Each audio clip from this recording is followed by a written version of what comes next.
안녕하세요. 일관된 해석 직관영어 상변쌤입니다. 오늘 회오리 내신편 46번째 시간입니다. 오늘은 리딩 파워 주제별 독해 완성 3강 3번의 be라는 단어와 as라는 단어에 대해서 공부해 보도록 하겠습니다. 이거는 B 쪽은 뭐 그래도 해석은 잘 되어 있는데 그 부분은 해석 때문이 아니라 이제 왜 저런 형태가 나왔는지 설명드리기 위해서 가져왔고요. as 이 부분은 해석이 틀려 있습니다. 일단 한번 읽어보겠습니다. Well told stories. 잘 말해지는 그런 이야기들이 be they told in a book. 그 이야기들이 말이 되든 in a book, 책 안에서, 영화 안에서 또는 아름답게 그려진 그런 풍경 속에서. 근데 어떤 풍경이냐면 이게 이제 꾸미는 말로 쓰여야지 맞거든요. As seen through the eyes of the artist. 그 화가, 예술가는 화가겠죠. 화가의 눈을 통해서 보여질 때의 풍경, 보여질 때의 풍경. 이렇게 해석이 돼야 되는 거고, 그 다음에 웰터 스토리가 주어고, 이 잘 말해진 이야기가 teach us, 우리에게 가르쳐준다. How to walk in someone else's shoes. 다른 사람의 신발을 신고 어떻게 걸어야 될지를 다른 사람의 입장이 돼본다는 얘기죠. 그죠? 그 다음에 to identify with, 공감한다는 얘기죠. 동의시한다는 얘기. 다른 사람의 그런 어려움, 이런 거를 공감하도록, 공감하는 법을 알려준다, 가르쳐준다 이런 얘기예요. 이 부분을 자세히 한번 살펴보도록 하겠습니다. 일단 해설지의 해석을 보면 잘 표현된 이야기는 예술가의 눈을 통해 보이는 대로 책에서 표현되었던, 영화에서 표현되었던, 또는 아름답게 그려진 풍경에서 표현되었던. 그러면 이거는 지금 이 앞에 있었던 as seen through the eyes of the artist를 뭐로 보고 있는 거냐면 그냥 부사절에서 줄어든 형태, 분사구문처럼 보고 있는 겁니다. 이대로 뭐 하든이라고 얘기했잖아요. 이대로 다른 책에서 표현되었든, 영화에서 표현되었든, 이대로 표현되었든, 이거 표현됐다고 이제 표현한 거죠. 말이 되었다, 표현되었다고 표현된 겁니다. 표현되었든, 이거는 괜찮습니다. 표현되었든은. 근데 이것대로 여기서 표현되었든, 여기서 표현되었든, A에서 표현되었든, B에서 표현되었든, C에서 표현되었든 이런 식으로 얘기하고 있어요. 그러니까 as 이하는 여기 표현되었다, 걸렸다라고 본 거죠. A beautifully drawn landscape as seen through the eyes of the artist. 이게 사실은 제 국문 강의 TS1에서도 as 편에서 다루는 내용이기도 하고 이게 거의 고정되어 있는 표현이거든요. as로 시작되는 부사절 형태가 명사를 꾸미는 독특한 예예요. 독특한 예인데 그걸 모르셨나 봐요. 그 문제를 만드신 분이. 이거의 올바른 해석은 제가 이거 뒤에 써놨는지 한번 확인해 볼게요. 안 써놨네요. 여기서 설명을 해야 되겠네요. 이게 이제 어떻게 나오는 거냐면 사전에도 나오는 겁니다. The Earth, 지구입니다. 지구인데 as it is viewed from space 이렇게 쓰이는 겁니다. 분명히 명사를 수식하는 자리예요. 하는 역할이 뭐냐면 이 명사 꾸미고 있습니다. as가 earth를 꾸며줘요. 그럼 이때의 as의 뜻은 뭐뭐 할 때의 이라는 뜻이에요. 보통 뭐뭐 할 때라고 동시에 일어나는 시간적인로 동시에 일어나는 그것을 할 때 as가 쓰이잖아요. 근데 꾸밀 때는 할 때의 라고 해석해 주면 됩니다.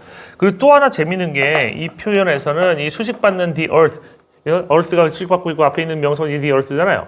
얘가 반드시 대명사형태로 들어갑니다. 복수면은 they로 들어가요. 복수면 지금 earth가 단순히가 이수로 들어간 겁니다.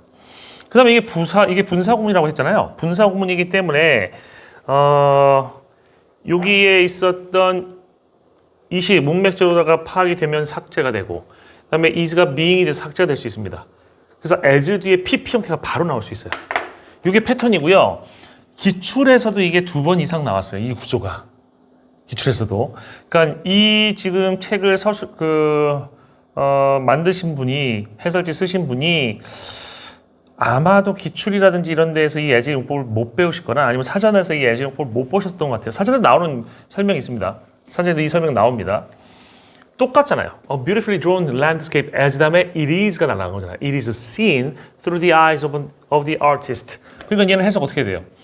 한 아름답게 그려진 풍경인데 어떤 풍경이냐면 보여질 때의 풍경입니다. 예술가의 눈, 그 예술가의 눈을 통해서 보여질 때, 즉 이게 그 예술가의 눈을 통해서 목격될 때의 그 풍경인데 아름답게 그려진 풍경이에요. 이해되십니까? 그렇게 해석하는 게 맞아요. 이게 정확한 해석입니다. 이게 참 잘못된 거고요. as가 대로 뭐 이렇게 쓰이는 게 아닙니다. 뭐뭐 할 때 의라는 뜻으로 명사 꾸미는 용법이다 라는 거 알고 계셔야 됩니다. 그 다음에 이제 be에 대해서 좀 살펴볼게요. whether절의 가정법 현재가 쓰이는 경우가 있었어요. 옛날에 주로. 요즘에는 그냥 가정법이 아니라 직설법이 쓰입니다. subjunctive 가정법이고 indicative는 직설법입니다. whether it be 라고 쓰는 거. 뭐 MREG가 쓰여야 될 자리에 be가 쓰인다라고 하면 동사 원형이 쓰인 거 아닙니까? 동사 원형이 쓰이는 용법을 가정법 현재라고 그래요.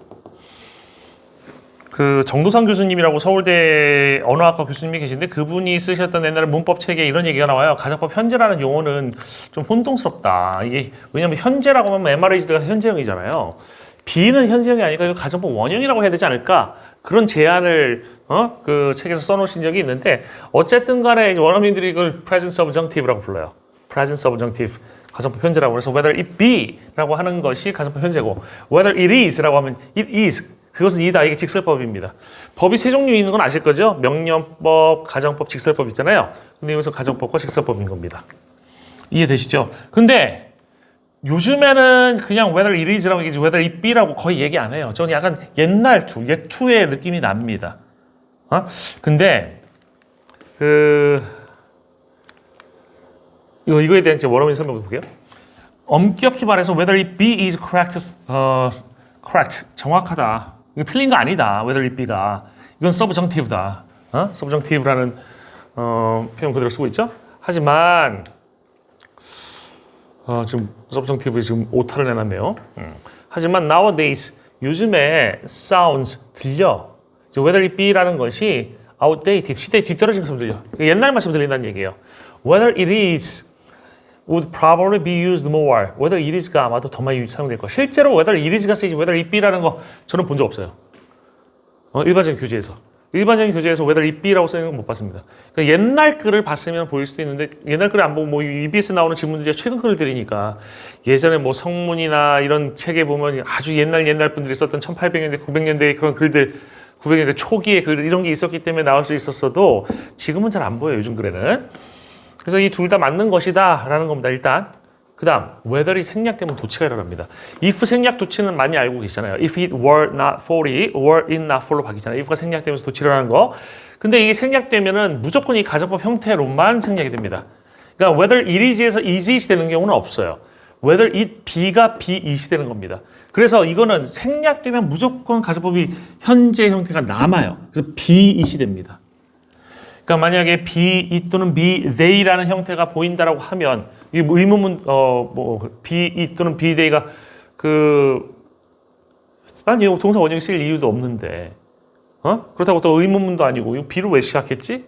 알 수가 없네 라고 생각하시면 be 또는 be they는 whether it be 또는 whether they be라는 형태 whether it is 또는 whether they are 이런 요즘 형태에 대해서 whether를 생략하고 도치시켜서 가정법에서 도치시켜놓은 형태다라고 보시면 될 것 같습니다.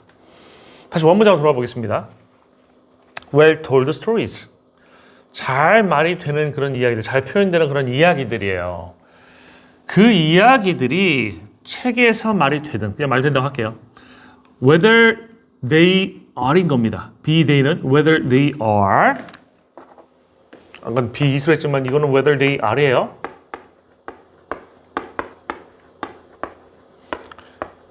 그 이야기들이 whether they are told 말이 되든지 in a book 책에서 말이 되든지 또는 a movie 영화 속에서 말이 되든지 또는 아름답게 그려진 풍경 속에서 말이 되든지 어떤 풍경이에요? 목격될 때의 풍경이야. 뭘 통해서? 예술가의 눈을 통해서. 그러니까 예술가의 눈으로 바라볼 때의 그 풍경을 얘기하는 겁니다. 그 잘 말해지는 그런 이야기들은 teach us 우리에게 알려준대요. 가르쳐준대요. How to walk in someone else's shoes. 다른 사람의 신발을 신고 어떻게 걸어야 되지? 다른 사람의 입장이 어떻게 돼봐야 되는지. 즉 여기 to walk in someone else's shoes하고 to 이것도 하나 설명드릴게요. to 다음에 컴마 to 부정사 쓰였잖아요. 이렇게 생각하시면 됩니다. A하고 B가 다른 건데 연결할 때는 이렇게 연결합니다. A and B로. 이렇게 연결하면 A하고 B는 다른 존재로 느껴집니다. 하지만 A, B로 가게 되면 이거는 A하고 B가 같은 존재예요. 무슨 관계냐면 동격 관계라고 생각하시면 됩니다. 동격의 관계를 갖고 있을 땐 이렇게 연결이 됩니다. 그래서 이때의 컴마는 뭐로 해석하는 게 좋냐면 우리나라 말로 즉이라고 해석하시면 될 거예요. 여기서 to walk in someone else's shoes, 즉 to identify what someone else's challenges가 되는 겁니다. 이 말이 이 말인 겁니다. 같은 말이기 때문에 컴마를 연결해요. 만약에 and로 연결하면 이 앞에 있는 to 부정사절하고 뒤에 있는 to 부정사절은 내용상으로 관계가 없는 다른 개념이 되는 겁니다. 이해되셨죠? 그래서 컴마로 연결한 것입니다. 여기까지 해서 오늘 회오리 46번째 강의를 모두 마치겠습니다. 수고 많으셨습니다.